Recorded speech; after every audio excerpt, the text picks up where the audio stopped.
Assalamualaikum warahmatullahi wabarakatuh.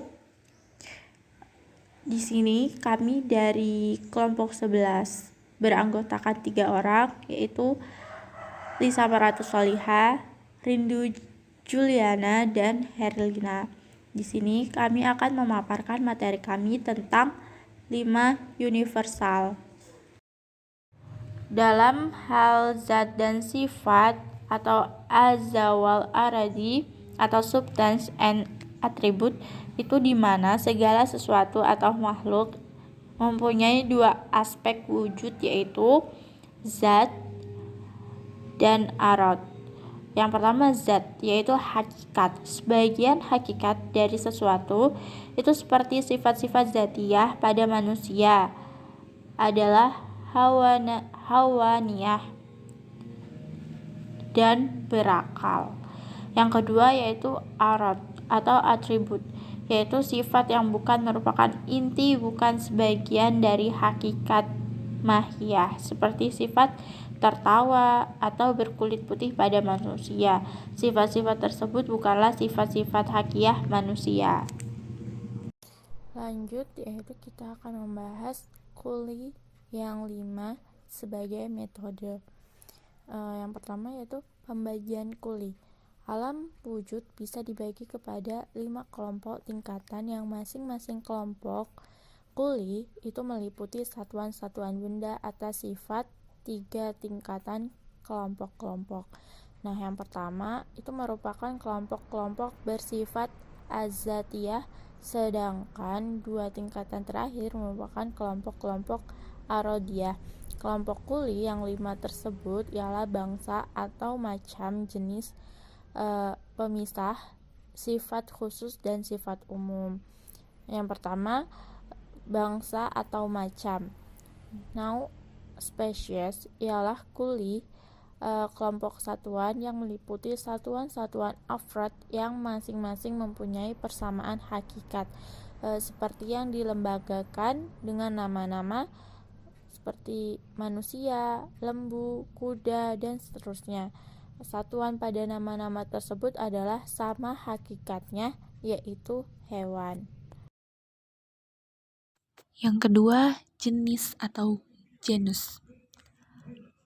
Genus atau jenis atau jeans adalah kuli atau kelompok kesatuan yang meliputi satuan-satuan yang masing-masing berlainan hakikatnya. Seperti yang dilambangkan dengan nama-nama hewan, meliputi kuda, kera, dan seterusnya. Nah, perlu diingat nih, bahwa spesies dan genus itu relatif sifatnya. Karena satu kelompok kesatuan bisa merupakan dia sebagai genus dalam hubungannya dengan kelompok satuan yang lebih kecil, dan dapat juga sebagai spesies dalam hubungannya dengan kelompok kesatuan yang lebih besar.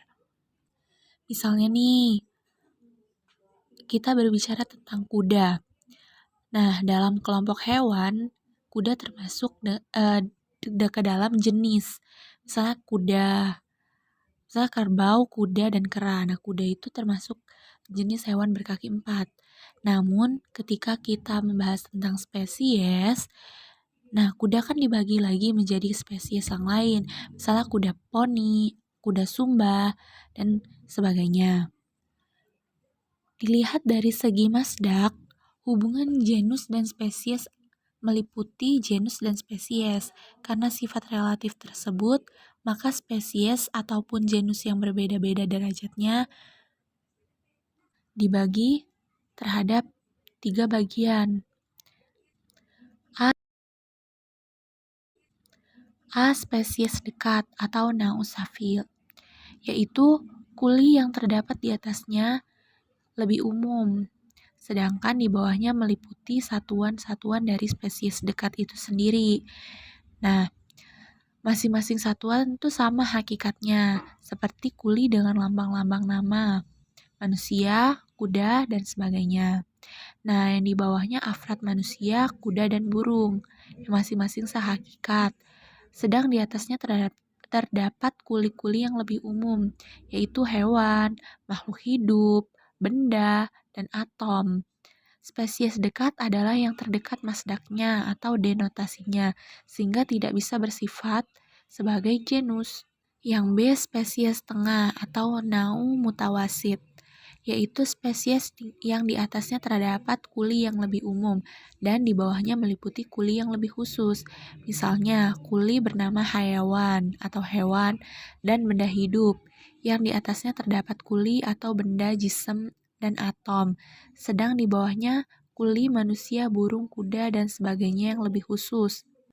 Yang C, spesies jauh atau summa spesies nau'alin, yaitu kuli yang di atasnya hanya terdapat satu genus jauh dan di bawahnya meliputi kuli-kuli yang lebih khusus. Yang kedua, macam-macam genus, yaitu genus dekat. Genus dekat adalah genus yang di bawahnya meliputi beberapa spesies dan di atasnya terdapat beberapa genus seperti lafaz hewan.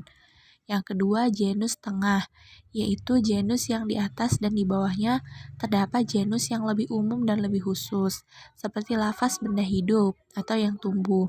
Genus jauh atau summen genus, yaitu genus yang paling luas masdaknya, sehingga tidak mungkin kedudukan sebagai spesies, seperti lafaz atom. Lanjut, yaitu pemisah atau diferentis atau difference atau fasal. Pemisah yaitu sifat atau jumlah sifat-sifat zatiah yang membedakan satu spesies dengan spesies lainnya dalam satu kelompok kesatuan genus yang sama, seperti kata-kata berakal. Kata berakal adalah sifat zatiah atau hakikat manusia yang membedakannya dari macam-macam satuan hewan lainnya. Menurut derajatnya, pemisah itu ada dua macam. Yang pertama ada pemisah dekat, yang kedua itu pemisah jauh. Pemisah dekat yaitu pemisah yang membedakan satu hakikat yang satu dengan satu hakikat yang lainnya. Contohnya sifat berakal dan sifat meringkik pada kuda. Lalu pemisah jauh atau fasal bait itu pemisah yang membedakan satu hakikat dengan hakikat yang lain dalam satu lingkungan kesatuan genus jauh yang sama.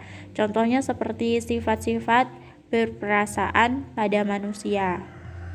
Baik, yang selanjutnya adalah mengenai sifat khusus atau khosoh proprium properti. Sifat khusus yaitu sifat atau beberapa sifat aradliyah dari sesuatu yang bukan merupakan bagian-bagian hakikatnya, tetapi hanya merupakan kelanjutan dari sifat fasol atau hakikat dari sesuatu itu. Nah, seperti sifat berbudaya pada manusia yang merupakan kelanjutan atau akibat dari sifat berakal. Baik, yang terakhir adalah D, sifat umum aradul am atau accident. Sifat umum yaitu sifat atau beberapa sifat aradiyah dari beberapa satuan yang berlainan hakikatnya. Accident bukan atau bagian dari hakikat sesuatu dan bukan pula kelanjutan dari diferentia, seperti sifat warna putih pada kuda dan pada benda-benda atau hewan-hewan yang lain yang berbeda hakikatnya. Sekian pemaparan materi dari kelompok kami. Jika ada kurang lebihnya kami mohon maaf. Kami akhiri. Wassalamualaikum warahmatullahi wabarakatuh.